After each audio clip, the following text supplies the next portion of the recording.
Storm پر لکھ کر دیتا ہوں، لاکھوں نہیں کروڑوں ملیں گے۔ صرف نماز فجر کے بعد انا اعطیناک کل کوثر پڑھ لیں، یہ موقع بار بار نہیں ملتا، فائدہ اٹھا لو۔ محترم ناظرین، السلام علیکم ورحمۃ اللہ وبرکاتہ۔ آج کا قیمتی وظیفہ میں آپ کو جو بتانے جا رہا ہوں، یہ بہت ہی خاص عمل ہے جو میں آپ کے ساتھ شیئر کروں گا۔ اس وظیفے کی اتنی برکت ہے کہ آپ کے بگڑے کام سنور جائیں گے۔ آپ کا دولت کا مسئلہ ہے، تنگ دستی کا مسئلہ ہے، مفلسی اور محتاجی کا مسئلہ ہے، گھر میں لڑائی جھگڑے کا مسئلہ ہے، گھر میں محتاجی ہے، بے برکتی ہے، گھر میں لڑائی جھگڑے بہت زیادہ ہو گئے ہیں۔ اگر آپ کی کوئی بات نہیں مانتا، کاروبار میں برکت نہیں ہے، منافع نہیں ہے، یا کاروبار یا دکان چل نہیں رہی، تو بس یہ ایک وظیفہ کرنے سے جو معجزات ہوں گے آپ دیکھتے رہ جائیں گے۔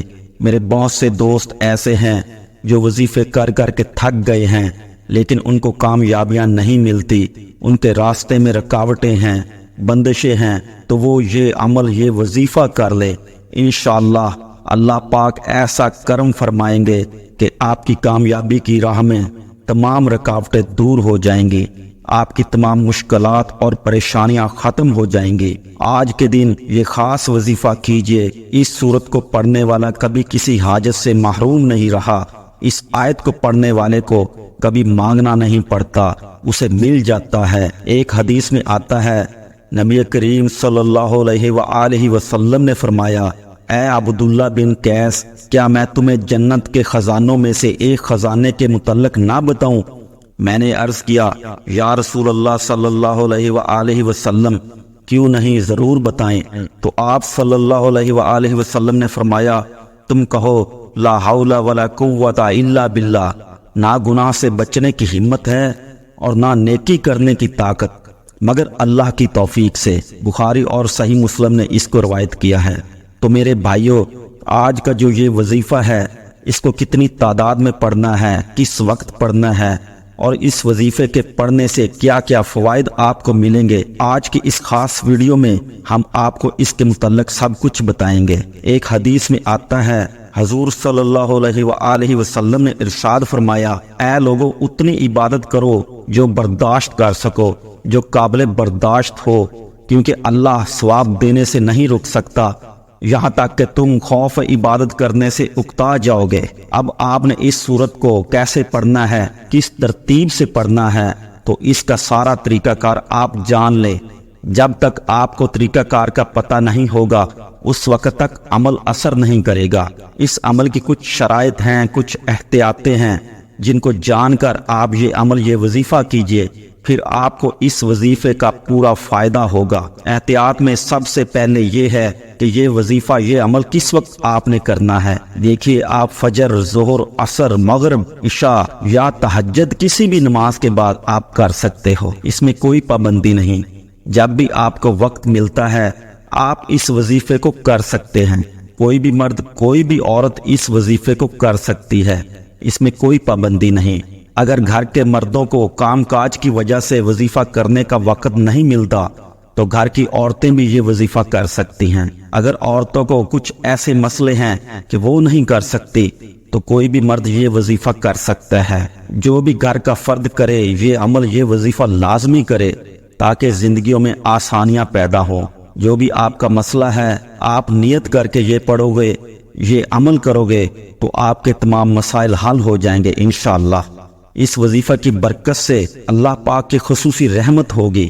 اگر آپ اس وظیفے کو کرنے سے پہلے کوئی عمل کر رہے ہیں، تو یہ بھی کوئی مسئلہ نہیں ہے، اس کے بعد بھی یہ وظیفہ کیا جا سکتا ہے، اس میں کوئی پابندی نہیں۔ وقت کو مد نظر رکھتے ہوئے اب وظیفے کی طرف چلتے ہیں۔ اعوذ باللہ من الشیطان الرجیم اور بسم اللہ الرحمن الرحیم، یہ وظیفے کا حصہ ہے، اس کو ایک بار لازمی پڑھنا ہے۔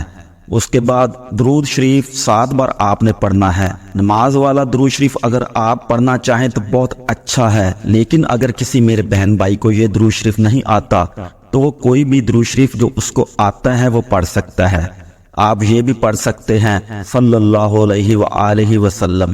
اس کے بعد آپ نے سورہ کوثر 21 مرتبہ پڑھنی ہے۔ دوستو، یہ قرآن کی سب سے چھوٹی سورت ہے، لیکن فضائل کے اعتبار سے بہت بڑی صورت ہے۔ اس صورت کو پڑھنے والے کی تمام پریشانیاں اللہ اپنے فضل سے ختم کر دیتا ہے۔ جب آپ اس وظیفے کو کریں گے تو انشاءاللہ سب مشکلیں اور پریشانیاں آپ کے اوپر سے دور ہو جائیں گی۔ دوستو، اللہ پاک اس صورت میں ہمیں آگاہ کر رہے ہیں کہ ہم غمگین اور اداس نہ ہو، کیونکہ ہر مصیبت کے بعد آسانی ہوتی ہے۔ لہٰذا اگر کوئی اللہ کے دین پر ایمان رکھتا ہے، اللہ کے کلام اور رسول اللہ صلی اللہ علیہ وآلہ وسلم کی باتوں پر مکمل یقین رکھتا ہے، تو وہ مصیبت کے بعد آسانی ضرور دیکھے گا اور اس کی زندگی میں تنگی کے بعد خوشحالی ضرور آئے گی۔ آپ نے اس سورت کو صرف 21 بار سینے پر ہاتھ رکھ کر پڑھنا ہے اور اچھے طریقے سے سکون سے پڑھنا ہے۔ پڑھتے وقت آپ کا جو بھی مقصد ہے، کوئی بھی پریشانی ہے یا کوئی حاجت ہے جو آپ پوری کرانا چاہتے ہیں، تو اس کو ذہن میں رکھ کر یہ وظیفہ کریں۔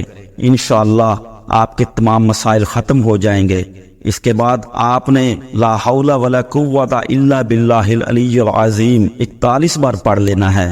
ایک حدیث میں آیا ہے، حضرت عبداللہ بن مسعود رضی اللہ تعالی عنہ ارشاد فرماتے ہیں، لا حول ولا قوت الا باللہ کو میں رسول صلی اللہ علیہ وآلہ وسلم کے سامنے پڑھا تو آپ صلی اللہ علیہ وآلہ وسلم نے فرمایا کہ کیا اس کا مطلب جانتے ہو کیا ہے؟ میں نے عرض کیا، اللہ اور اس کے رسول صلی اللہ علیہ وآلہ وسلم ہی خوب جانتے ہیں۔ تو آپ صلی اللہ علیہ وآلہ وسلم نے ارشاد فرمایا، اس کا مطلب ہے گناہ سے پھرنے کی طاقت نہیں مگر اللہ کی حفاظت سے، اور اللہ کی عبادت کرنے کی قوت نہیں مگر اللہ کی مدد سے۔ اور فرمایا جو بندہ استغفار کرتا رہتا ہے، اللہ اس کی ہر مشکل آسان اور ہر غم دور کر دیتا ہے اور اسے ایسی جگہ سے روزی دیتا ہے جہاں سے اس کا گمان بھی نہیں ہوتا۔ دوستو، 100 دانوں والی تسبیح پر ایک تسبیح استغفار کی بھی آپ نے ضرور پڑھنی ہے۔ اس کے بعد دوبارہ درود شریف پڑھ لینا ہے۔ اس طرح آپ کا وظیفہ مکمل ہو جائے گا۔ اس کے بعد اللہ کے حضور خوب عاجزی کے ساتھ اپنے مقصد، اپنی حاجت کے لیے دعا کرے اور خوب توجہ اور انکساری کے ساتھ دعا مانگے۔ انشاءاللہ اللہ اپنی رحمت کاملہ سے اور اس وظیفے کی برکت سے آپ کی تمام حاجتیں پوری فرما دے گا اور آپ کی تمام مشکلوں کو آسانیوں سے بدل دے گا۔ آپ کی تمام دل کی خواہشوں کو، من کی مرادوں کو انشاءاللہ اللہ پورا فرما دے گا۔ بس آپ یقین کامل اور توجہ سے اس عمل کو کریں، انشاءاللہ آپ کو بہت نفع حاصل ہوگا۔ دوستو، اگر آپ کو یہ ویڈیو اچھی لگی ہو تو اس کو لائک کریں اور اپنے تمام دوست احباب میں شیئر بھی کریں۔ میری دعا ہے اللہ تعالیٰ میرے تمام بہن بھائیوں کی تمام حاجات کو اپنے خزانہ غیب سے پورا فرمائے۔ آمین یا رب العالمین۔ السلام علیکم رحمۃ اللہ وبرکاتہ۔